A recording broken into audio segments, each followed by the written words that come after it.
ሰላም ውድና የተከበራችሁ የቻናላችን ቤተሰቦች እንዴት ናችሁ? በያላችሁበት የዓለም ዳርቻ ሰላማችሁ ይብዛል። ይህ ናይል አካዳሚ ነው። የዚህ ቻናል አዲስ የሆናችሁ ሰብስክራይብ በማድረግ ጀምሩ።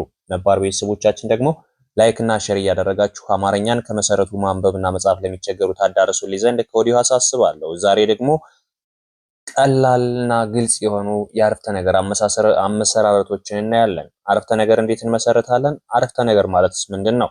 የሚሉትን ረጋ ብለን እስከ መጨረሻው ለማየት እንሞክራለን። እናንተም አማርኛን፣ እንግሊዘኛን እንዲሁም ሌሎችንም ተጓዳኝ ቋንቋዎችን ለማንበብና ለመጻፍ የምትቸገሩ ከሆነ በሳምንት 5 ቀን በኦንላይን እጃችሁ ላይ በሚገኝ ስልክ ብቻ እያስተማርን እንገኛለን። ቀለል ባለ ሁኔታ እንዲሁም ደግሞ በአጭር ጊዜ መለወጥ የምትችሉበትን ትምህርት እየሰጠን ነው የምንገኘው። እዚህ ጋር በማስቀምጥላችሁ ስልክ በቀጥታ በመደወል በኢሞ፣ በዋትሳፕ፣ በቴሌግራም ልታገኙ ትችላላችሁ። እንዲሁም ቅዳሜና እሑድ ዘወትር በላይቭ እንገኛለን ከ3 ሰዓት ጀምሮ እስከ 4 ሰዓት ማታ ማለት ነው። እዛ ላይ መከታተል ትችላላችሁ። አሊያም ቴሌግራም ግሩፕ አለ፣ የጻፋችሁ የምታስቀምጡበት ቴሌግራም ግሩፕ እና ቻናል አለ። እሱ ላይ መጠቀም ትችላላችሁ። ናይል አካዳሚ ብላችሁ ሰርች ብታደርጉ ታገኙናላችሁ። በቲክቶክ በዩቲዩብ እንዲሁም ደግሞ ቴሌግራም ላይ ታገኙናላችሁ ማለት ነው። ቀለል ባለ ሁኔታ እያስተማርን ነው የምንገኘው። በአጭር ጊዜ ብዙ ተማሪዎች የተለወጡበት ቻናልም ስለሆነ እናንተም ደውሉልን፣ አናግሩን። በአጭር ጊዜ አማርኛና እንግሊዘኛን አቀላጥፋችሁ ማንበብና መጻፍ እንድትችሉ እንዲሁም በተለይ ደግሞ እንግሊዘኛን ከማንበብና ከመጻፍ አልፎ መናገር እንድትችሉ እናደርጋችኋለን። አብራችሁኝ እስከ መጨረሻው ቆዩ። መጀመሪያ አንድ አረፍተ ነገር ለመመስረት ማድረግ የሚገባን ነገር ምንድን ነው? አረፍተ ነገርን ለመጻፍ መጀመሪያ ፊደላትን ማወቅ አለብን። ከፊደላት ቀጥለን ደግሞ ቃላትን ማወቅ አለብን። ከቃላት በኋላ ቃላትን በማገጣጠም አረፍተ ነገር እንመሰርታለን። በአንድ አረፍተ ነገር ውስጥ የተለያዩ ቃላቶች ሊኖሩ ይችላሉ። 10 ከዛም በላይ ቃላቶች መጠቀም እንችላለን። ነገር ግን አረፍተ ነገር ማለት ሙሉ መልእክት ማስተላለፍ የሚችልና የተቋጨ ሐሳብ ያለው ማለት ነው። አረፍተ ነገር ማለት ሙሉ መልእክት ማስተላለፍ የሚችልና የተቋጨ ሐሳብ ያለው ማለት ነው።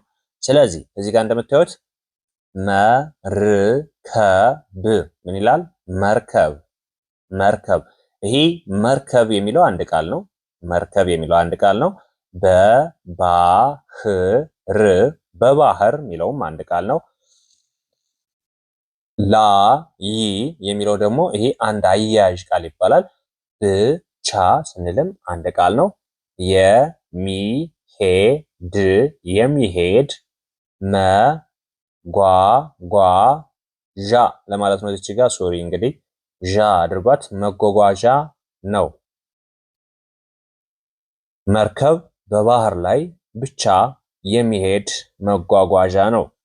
ይሄ አንድ አረፍተ ነገር ነው። ምክንያቱም የሚያስተላልፈው መልእክት ምንድነው? መርከብ በባህር ላይ የሚንቀሳቀስ የሰው ማመላለሻ ምንድነው?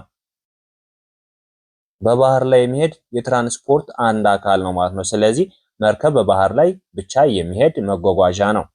ሁለተኛ የመንፈስ የመንፈስ ጥንካሬ ጥንካሬ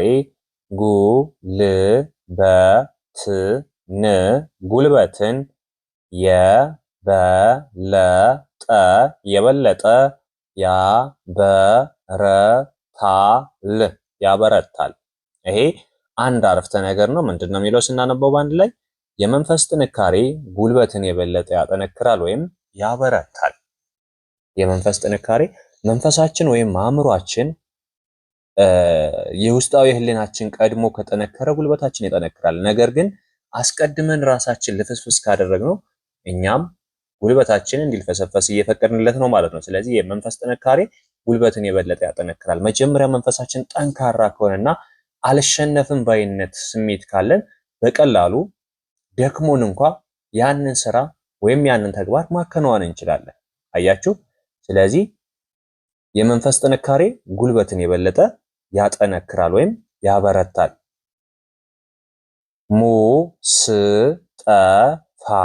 ሙስጠፋ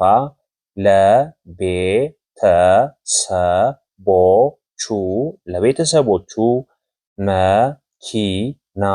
መኪና ገዛላቸው። ምን ይላል? ሙስጠፋ ለቤተሰቦቹ መኪና ገዛላቸው። አያችሁ? ይሄ ምንን ነው የሚገልጽ? አንድ ሰው ለቤተሰቡን መኪና መግዛትን። ስለዚህ ምንድነው? የተቋጨ አረፍተ ነገር ወይም ያለቀ አረፍተ ነገር ነው። ስለዚህ ሙስጠፋ ለቤተሰቦቹ መኪና ገዛላቸው ካለ ምንም የተቆረጠ ሐሳብ የለውም። ሙሉ መልእክት ማስተላለፍ የሚችል ነው። አንድ ልጅ ለቤተሰቦቹ መኪና መግዛቱን የሚያመለክት ነው። እሱም ሙስጠፋ የሚባል ልጅ ለቤተሰቦቹ ምን አለ? መኪና ገዛላቸው። ይሄ አንድ አረፍተ ነገር ነው። አረፍተ ነገር ማለት ምን ብያቸዋለሁ መጀመሪያ ላይ? ሙሉ መልእክት ማስተላለፍ የሚችል የተቋጨ ሐሳብ ነው ማለት ነው። ሌላ መማር በጨለማ ጊዜ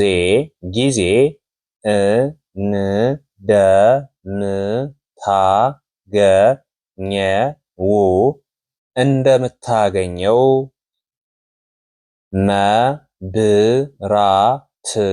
መብራት ነው።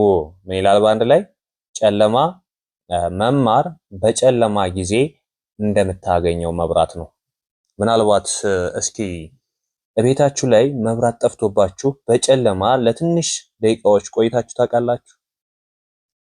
እስኪ ሞክሩት። ምናልባት እንደው መብራት አጥፉና ለትንሽ ደቂቃዎች በደንብ ተመልከቱት፣ ዙሪያችሁን እዩት። ምን ያለ ይመስላችኋል? በጣም ነው የሚያስፈራው አይደለ?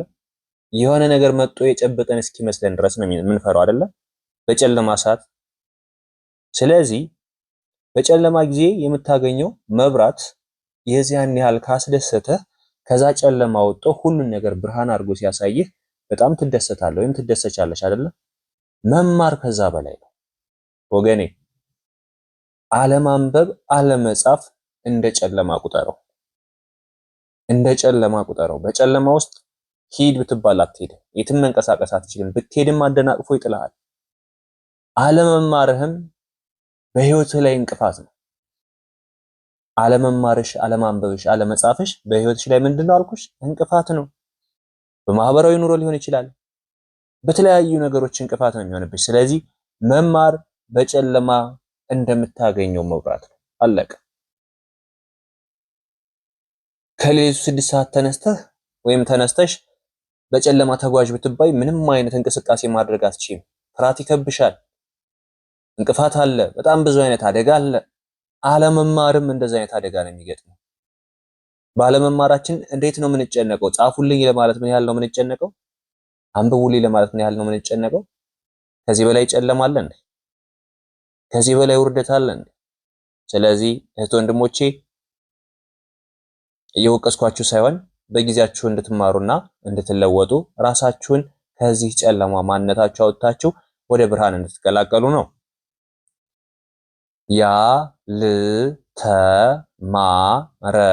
ያልተማረ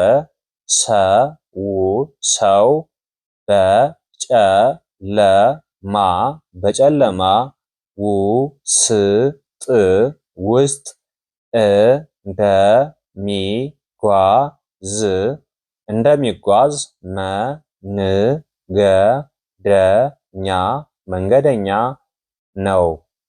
ያልተማረ ሰው በጨለማ ውስጥ እንደሚጓዝ መንገደኛ ነው።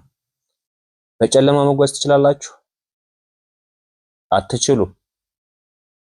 ምናልባት እንደው ሌባ ከሆነ የመንገዱ ሁኔታ ቀድሞ የሚያውቀው ለስራው ሲል እየወደቀ እየተነሳ እየተንከባለለን በጨለማ ሊጓዝ ይችላል።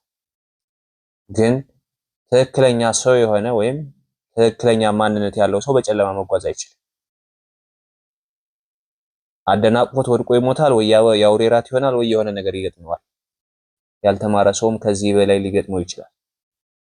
ያልተማረ ሰውም በጨለማ አይኑን ጨፍኖ እንደመጓዝ ወይም በቀን ያልተማረ ሰው በጨለማ አይደለም በቀን አይኑን ጨፍኖ እንደመጓዝ ነው የሚቆጠረው። ያልተማረ ሰው ማንበብ መጻፍ የማይችል ሰው በቀን አይኑን ጨፍኖ እንደመጓዝ ይቆጠራል። ስለዚህ አይናችሁ እንዲገለጥ መማር ቻሉ፣ ማንበብ ቻሉ፣ መጻፍ ቻሉ። ለሰው ቅን ስታስብ ለአንተም ህይወት የቀና ይሆናል። ምን አለ? ለሰው ቅን ስታስብ ለአንተም ህይወት የቀና ይሆናል። እኛ ለሰዎች የምናስብላቸው ቅን አስተሳሰብ ወይም ደግሞ መልካም አስተሳሰብ ከሆነ መንገዳችን ሁሉ የቀና ነው የሚሆነው። ነገር ግን ለሰዎች ቅን የምንሆን ደግሞ ወይም ቅናተኛ ወይም ደግሞ መጥፎ ሐሳቢዎች የምንሆን ከሆነ ቀድሞ የሚያጠፋን እኛ ነው። ምናልባት ለተወሰነ ጊዜ ሊሳካልን ይችላል፣ የተሳካልን መስሎ ሊታየን ይችላል። ሰውን የምንመቀን ከሆነ በሰው ላይ መጥፎ ነገር የምናደርግ ከሆነ ያ መጥፎ ነገሩ ቀድሞ የሚያጠፋን እኛን ነው። ልብ በሉ። ምናልባት የደረሰባችሁ ሰዎች ካላችሁ ታውቁታላችሁ። በሰው ላይ መጥፎ ነገር አድርጋችሁ የምትደሰቱ ዙሮ በእናንተ ላይ ይመጣል። በሰፈሩት ቁና መሰፈር አይቀርም ይላል ያገሬ ሰው። ስለዚህ ሁላችንም በሰዎች ላይ ጥሩ ነገር ለማድረግ ጥሩ መንገድ ለማሳየት ካልሆነ በስተቀር ሰዎችን ለመጉዳት አትሞክሩት። አብራችሁ ስለነበራችሁ ከልብ አመሰግናለሁ። በሌላ ክላስ ከምንገናኝ መልካም ጊዜ ይሆንላችሁ እያልኩኝ በውስጥ መስመር መማር የምትፈልጉ ካላችሁ እዚህ ጋር በማስቀምጥላችሁ ስልክ በቀጥታ በመደወል በኢሞ፣ በዋትስአፕ፣ በቴሌግራም ታገኙኛላችሁ። ባላችሁበት ሆናችሁ በኦንላይን ትምህርቱን መከታተል ትችላላችሁ። አማርኛ፣ እንግሊዝኛና ሂሳብን በአጭር ጊዜ አቀላጥፋችሁ ማንበብና መጻፍ እንዲሁም ማውራት የማትችሉትንም እንድታወሩና አቀላጥፋችሁ እንድትችሉ እናደርጋለን። በድጋሚ መልካም ጊዜ ይሆንላችሁ።